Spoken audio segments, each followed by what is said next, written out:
The Bird versus Dr. J. Right. Yeah, the Converse ads or No, whatever. that was Philly was their rival. It was funny Yeah. because the Lakers, they played them in the finals those 3 times, but Philly was the hump to Dr. get J over year was after that year. dude. Yeah. You know, but at any rate, He's another like, one who's slipped through the cracks of history now.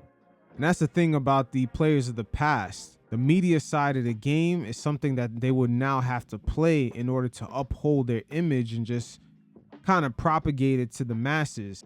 Just imagine if the more modern day reporters or just on-air personalities like Stephen A. Smith, Skip Bayless, Shannon Sharp, if they had a great relationship with these guys, when they have these GOAT debates, they would just toss their names in there. And that idea would sort of be implemented in the audience's subconscious that, you know, this player does belong in a certain tier. And we don't see that from the players of the past.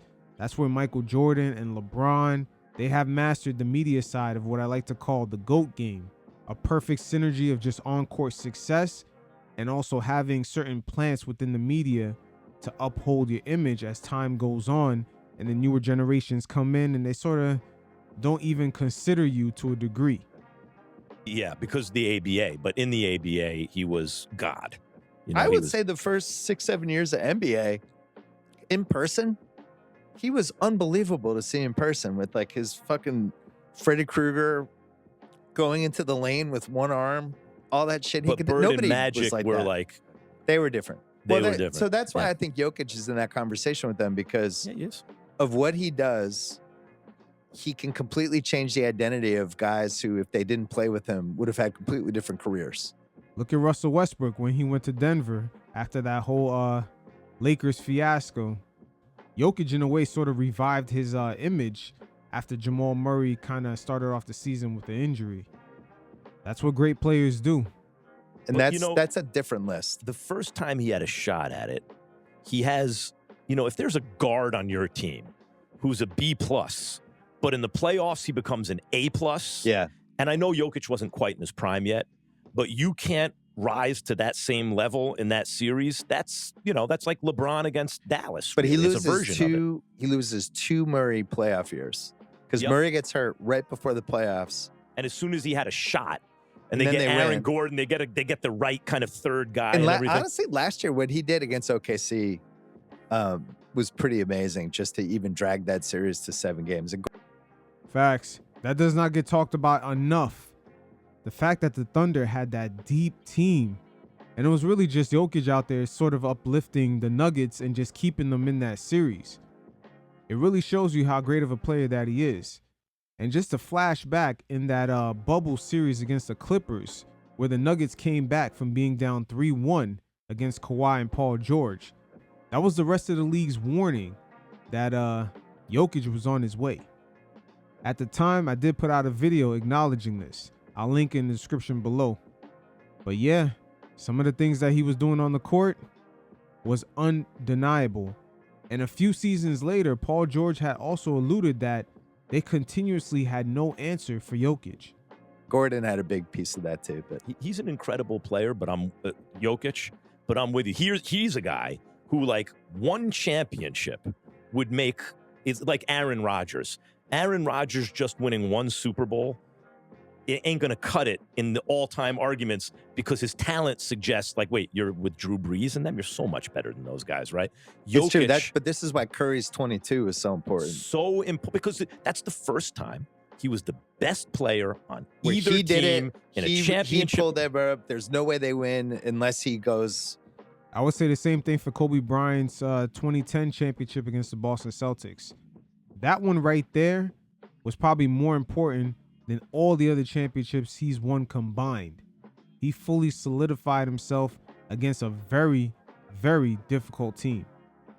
Put Curry in the top 10 ever conversation, regardless of position. So the thing with Jokic and Duncan and Bird and Magic is I think it's actually impossible not to win 50 games if you had those guys in their peak. Yep. And this is the part that things Kobe, who I've kind of come around, especially when I wrote my book versus what the 09-10 was so important for him, those last 2 titles.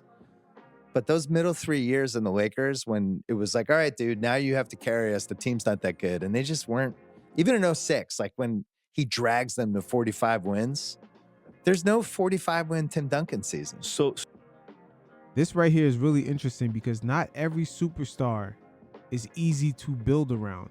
Certain guys need the perfect concoction or something close to it.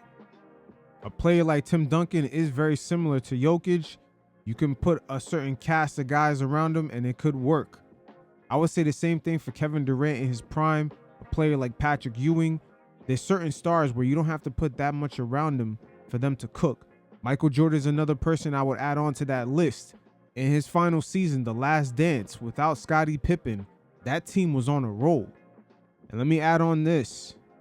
When it comes to Luka, I don't want to say it's very similar to Kobe, but you do have to have a certain roster around him, especially when it comes to the lack of defense in the backcourt. Not all stars are created equal. Ja Morant, Zion Williams, that's another two that's more recent, and these guys are hard to build around. So there are different ways to look at this. If I have nothing, I have garbage on my team, and I want to get my team as close as possible to winning a championship, LeBron James is the answer to that, right? I would throw Jokic in there too, though. Okay, but Jokic had that year after Murray. Before I can't remember if Aaron Gordon was on there or not, but you go back and you look at the roster he had. Yeah, not it's good. like, how is this a playoff contender? You can take it. My pick all time would be LeBron. If you have I something, think that's fair. If you have something on your team, my pick is Michael Jordan. Because every time Michael Jordan ever played with one other All-Star, except for when he came back for 20-something games, he won. He never didn't win the championship in under 7 games. I mean, he almost won in 90 before Pippen was Pippen. I mean, he was on a nice regular season run without Scottie Pippen during the Last Dance season. That's why Scottie rushed to get back. MJ and the Bulls was kind of proving that we don't really need you. By the way, and then they go to 7 games against the defending back-to-back champions. Pippen gets a migraine, and they still like otherwise maybe he wins, right? The point is with Kobe, not that so he's more like Jordan. Give Kobe something to work with, and he's going to take you as far as you can go. I still feel like stuff. there was some behind-the-scenes stuff with him that had to sort itself out over the years with his personality, and there was too much written about what a tough teammate he was.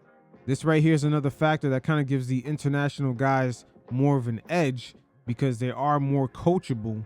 And when everyone makes these GOAT lists or just the all GOAT team, which team is better? I could build a better GOAT team than you. They never factor in the personality, the chemistry fit, the spacing. Does this lineup even make sense? Like, for an example, a team with Allen Iverson, Kobe, and LeBron on it, if you were just making an all GOAT team, if they were to play on the court, the chemistry would not be quite a good fit. These type of scenarios is exactly what's missing from these type of conversations. There's more nuance to the game than just, oh, this person is a GOAT because look at their numbers. A prime example is Draymond Green's impact. 20 years from now, there'll be some kid just pointing to his stats saying this guy is nothing, but not understanding the nuance that he brought that made Golden State Golden State. It's the hardest thing to put into context with his career because his own coach was writing books about how impossible he was to coach, right? And then they hashed it out and they really figured out an unbelievable relationship over the second part of it. But that's still, you have to look at the first half of his career. You have to count that in at least a little bit. Have there ever been 2 superstars where they're among the greatest players in the history of American team sports, both, and one of them was such a close replica of the other?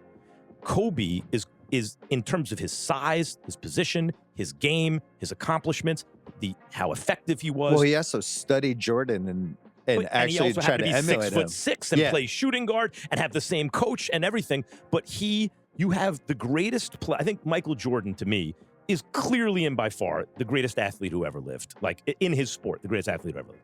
Everyone wanted to be like Mike, right? There were commercials. No one, like the next guy who came into the conversation who actually made it an argument had to do something different. It was LeBron, right? Yeah. He's like kind of the first postmodern player where he's like, I'm Magic and Michael.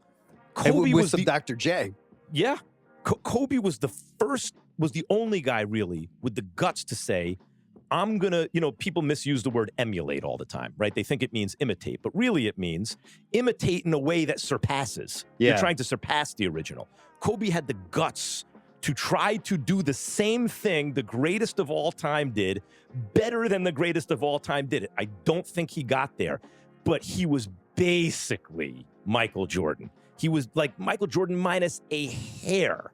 Hey, speaking of hair, Kobe Bryant imitated Michael Jordan so bad that he grew his hair out to kind of deflect that narrative. Like Michael Jordan minus a hair, right? But damn, that's good. That's so good. Well, and then he used some of the career advantages that his era had to try to beat him, which is what LeBron's doing too. Like Jordan basically, comes in 3 years in college. Age 35 is like 42 now. Yep. That's when he won the 98 title, right? It's like, oh my God, he's 35. And now, you can play 20 years. And that's Sure. why, like, even you look at the football, like why Rodgers, who seemed like he was done last year, it's like, maybe he's not done. Like, who knows with all the shit we have. And now you watch him like, oh yeah, he's done. Yeah, he's not. He But you have hasn't to at been. least keep the door open for him not being done. Guys are definitely playing a lot longer, and it shows you how great Kevin Durant truly is. The fact that he's all the way up there in the all-time scoring list, and he's missed about 2.5 seasons of his prime. But it is what it is. When it comes to Jokic, I gotta say, since 2020, that little stretch until now is quite the feat. And had he been an American-born player, they would be making a huge ordeal out of just his numbers, the way he gets his teammates involved, the way every single season, I would say around December, January, he's either leading the league in multiple major categories like points, rebounds, assists. Just imagine if LeBron was doing all this. We would not hear the end of it. But hey, if he gets another title or two, the only thing that's going to leave him out of the top 10 is just not having enough media members to kind of propagate that image. So the same way Tim Duncan and just other stars of the past that don't really have that brand recognition. And it's unfortunate. I'll put Kareem also in that boat. No one really cared about the all-time leading scorer until LeBron had broke that record. Now all of a sudden it's used as an accolade when it comes to comparing GOATs. I gotta say, Max Kellerman, he loves these imaginary GOAT conversations, but sometimes there is a little bit of nuance that is worth diving into.